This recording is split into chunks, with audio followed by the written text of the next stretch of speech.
اختیار ولی صاحب، کوئی جانچ پڑتال، کوئی احتساب کچھ ہوا کہ جی آپ نے پہلے جو شارٹ فال تھا 683 ارب تک پہنچ چکا ہے اور پہلے جو تھا وہ 610 ارب تھا، تو آپ چونکہ ٹیکس کلیکٹ نہیں کر پا رہے ریونیو یہاں سے، تو لیوی کی مد میں پیسے بڑھائے چلے جا رہے ہیں اور پیٹرولیم پرائس کہاں سے کہاں پہنچ گئی؟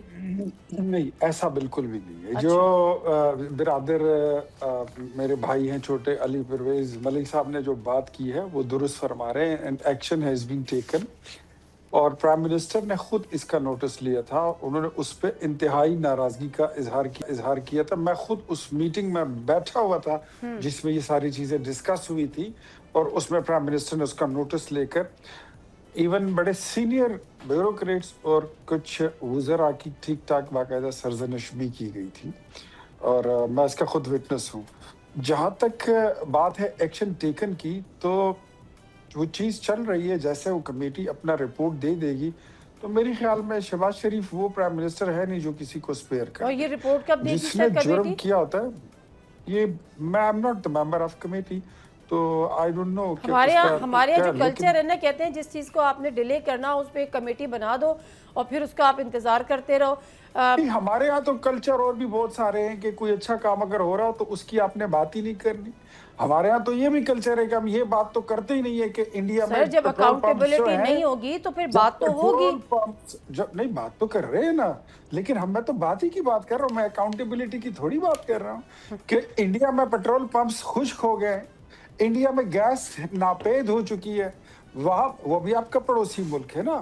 آپ کیسے کہہ سکتے ہیں کہ جو جنگ کے اثرات ہیں وہ آپ تک نہیں پہنچے؟ میں نے یہ اگر نہیں جنگ کہا، کے میں نے یہ بالکل اثرات، بھی نہیں کہا.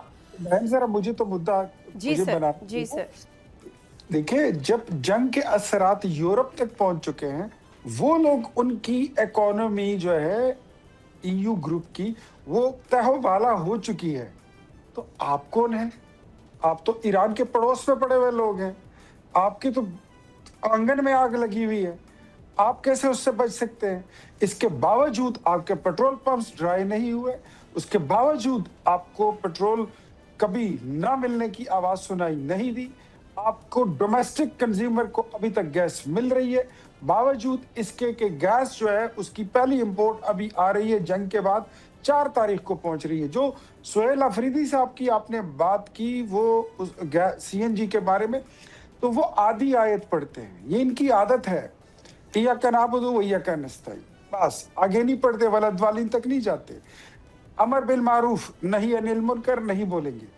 سہیل آفریدی صاحب کو جو میسج کنوے کیا گیا ہے، اس کا مقصد یہ تھا کہ آر ایل این جی کی امپورٹ پہنچنے دیں. 4 تاریخ کو وہ آ جائے گی تو 5 یا 6 تاریخ کو سی این جی اسٹیشن کھول دیں گے. اچھا، اور انہوں نے آدھی بات چھوڑ دی اور اتنا کہہ دیا کہ وفاق نے ہمیں گیس دینے سے انکار کر دیا. وہ ہمیشہ وہ سوتیلو جیسا سلوک، ٹھیک ہے. سوتیلو تو جیسی آپ یہ کہہ رہے ہیں آواز، کہ 4 وہ تاریخ کو آپ کو جب اس کی شپمنٹ آ جائے گی تو کوئی ٹائم فریم آپ دے سکتے ہیں کہ کب تک گیس بحال ہوگی وہاں پر؟ ٹائم فریم یہی ہے کہ نہیں ہے. وہ گیس آپ کی سسٹم میں چلی جائے گی تو اس کے ساتھ ہی جو ہے تو آپ کو گیس جو ہے خیبر ٹھیک ہے، پختونخوا کو ٹھیک ہے، سی این ٹھیک جی ہے، کو ملنا شروع ہو جائے گی. ٹھیک ہے. اور اس میں کوئی قباحت نہیں ہے، لیکن میرے خیال میں یہ بددیانتی اور بدترین بددیانتی ہے کہ انسان کے پاس جو میسج ہوتا ہے وہ آدھا دے دے اور آدھا چھوڑ دے. بجوتا آدھا صاحب، سچ، ٹھیک ہے، آدھا وی گاٹ سچ اٹ. جو ہے وہ بہت بڑا گناہ ہے، اور وہ بہت ہی، میں کہتا ہوں وہ قومی جرم ہے. سہیل بجوتا صاحب، آفریدی اس پہ آپ کچھ تھوڑے رسپونڈ سے کرنا اس چاہیں تو وقت کر دیں کہ ان کو یہ میسج دیا گیا کہ جی ہم 4 تاریخ کو شپمنٹ آئے گی تو اس کے بعد بحال کر دیں گے. وہ کہہ رہے ہیں آدھا کیا. لیکن بہرحال اس سے جو صورتحال ہے، جو مہنگائی ہے، جو آپ کا ڈبل ڈیجٹس پہ چلا گیا، بہت ساری معاملات، پیٹرول کی پرائس، یہ وہ، اس میں ہونا تو یہ چاہیے تھا کہ جو ہم اپوزیشن کے رول کی بات کر رہے ہیں کہ آپ کو فرنٹ فٹ پہ آ کر عوام کے ساتھ کھڑا ہونا چاہیے تھا. آپ لیک کر رہے ہیں. اور ذرا جو سہیل آفریدی صاحب نے کچھ رسپونڈ کیا ہے، اگر آپ اس کا جواب دینا چاہیں.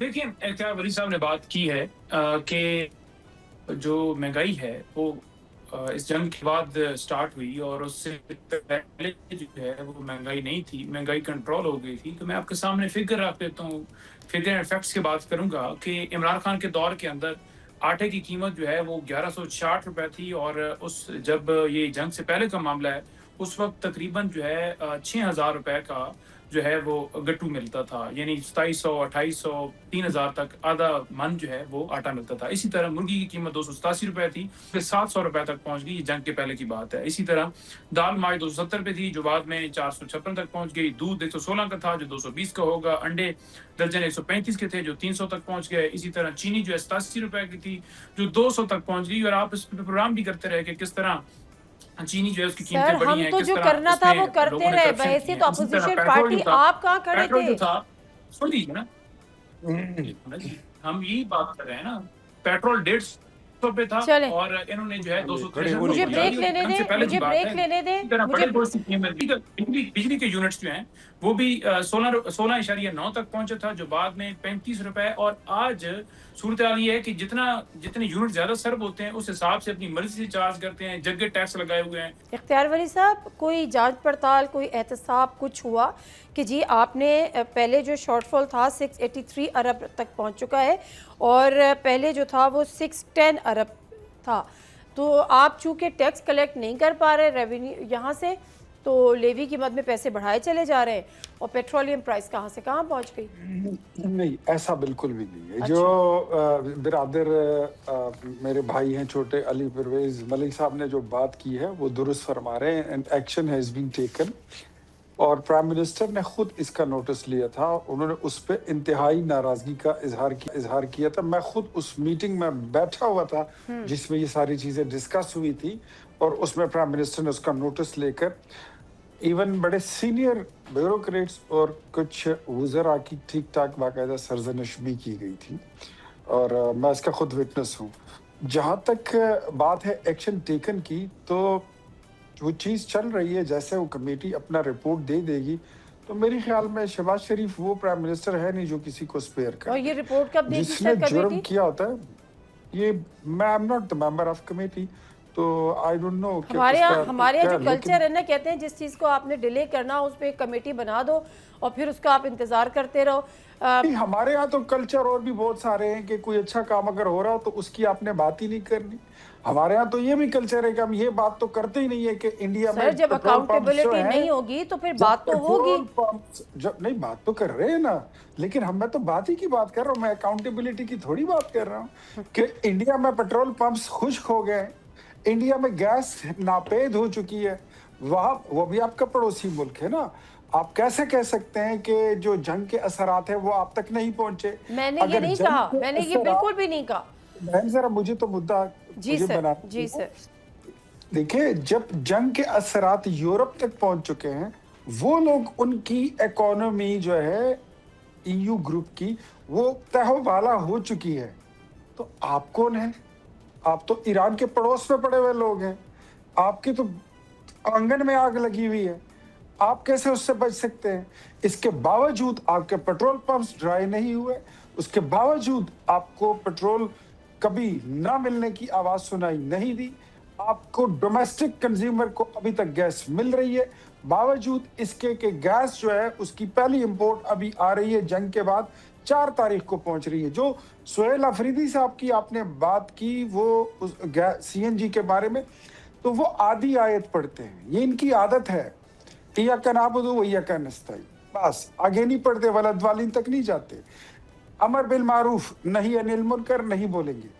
सुहेल अफरीदी साहब को जो मैसेज कन्वे किया गया है उसका मकसद ये था कि आरएलएनजी की इंपोर्ट पहुंचने दें, 4 तारीख को वो आ जाएगी तो 5 या 6 तारीख को सीएनजी स्टेशन खोल देंगे। अच्छा। और इन्होंने आधी बात छोड़ दी और इतना कह दिया कि वफाक ने हमें गैस देने से इनकार कर दिया। वो हमेशा वो सोतेलो जैसा सलूक। ठीक है, तो आप ये कह रहे हैं कि 4 तारीख को आपको जब इसकी शिपमेंट आ जाएगी तो कुछ टाइम फ्रेम आप दे सकते हैं कि कब तक गैस बहाल होगी वहां पर?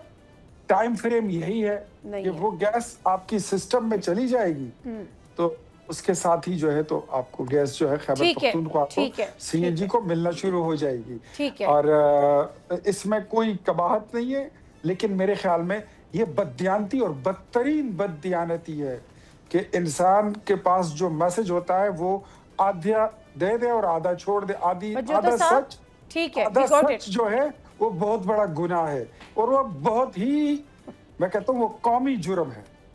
बलजोता साहब, इस पे आप कुछ रिस्पॉन्ड करना चाहें तो कर दें कि उनको ये मैसेज दिया गया कि जी हम 4 तारीख को शिपमेंट आएगी तो उसके बाद बहाल कर देंगे, वो कह रहे हैं अदा किया। लेकिन बहरहाल इससे जो सूरत हाल है, जो महंगाई है, जो आपका डबल डिजिट्स पे चला गया, बहुत सारी मामलात, पेट्रोल की प्राइस, ये वो, इसमें होना तो ये चाहिए था कि जो हम अपोजिशन के रोल की बात कर रहे हैं कि आपको फ्रंट फुट पे आकर आवाम के साथ खड़ा होना चाहिए था, आप लैक कर रहे हैं। और ज़रा जो सोहेल आफरीदी साहब ने कुछ रिस्पॉन्ड किया है, अगर आप इसका जवाब देना चाहें। देखिए, इख्तियार वली साहब ने बात की है कि जो महंगाई है वो इस जंग के बाद स्टार्ट हुई और उससे पहले जो है वो महंगाई नहीं थी, महंगाई कंट्रोल हो गई थी। तो मैं आपके सामने फिगर रख देता हूँ, फिगर एंड फैक्ट्स की बात करूंगा कि इमरान खान के दौर के अंदर आटे की कीमत जो है वो 1160 रुपए थी और उस जब ये जंग से पहले का मामला है उस वक्त तकरीबन जो है 6000 रुपए का जो है वो गट्टू मिलता था, यानी 2700, 2800, 3000 तक आधा मन जो है वो आटा मिलता था। इसी तरह मुर्गी की कीमत 287 रुपए थी, फिर 700 रुपए तक पहुंच गई, ये जंग के पहले की बात है। इसी तरह दाल माज 270 रुपए थी जो बाद में 456 तक पहुंच गई, दूध 116 का था जो 220 का होगा, अंडे दर्जन 135 के थे जो 300 तक पहुंच गए। इसी तरह चीनी जो है 87 रुपए की थी जो 200 तक पहुंच गई। और आप इस पे प्रोग्राम भी करते रहे कि किस तरह चीनी जो है उसकी कीमतें बढ़ी हैं, तो किस जो तरह करना था वो इसमें करते लोगों ने रहे, corruption बहैसियत किया। इसी तरह अपोजिशन पेट्रोल पार्टी जो था, आप कहाँ खड़े पेट्रोल थे? जो था, सुन लीजिए ना, हम यही बात कर रहे हैं ना, पेट्रोल 150 पे था चलें। और इन्होंने जो है 263 मुझे ब्रेक लेने दें, मुझे ब्रेक लेने दें, मुझे बिजली के यूनिट्स जो हैं वो भी 16.9 तक पहुंचा था जो बाद में 35 रुपए। और आज सूरत हाल ये है कि जितने यूनिट ज्यादा सर्व होते हैं उस हिसाब से अपनी मर्जी से चार्ज करते हैं, जगह टैक्स लगाए हुए हैं। सब्सक्राइब करें और बेल दबाएं ताकि कोई खबर रह न जाए।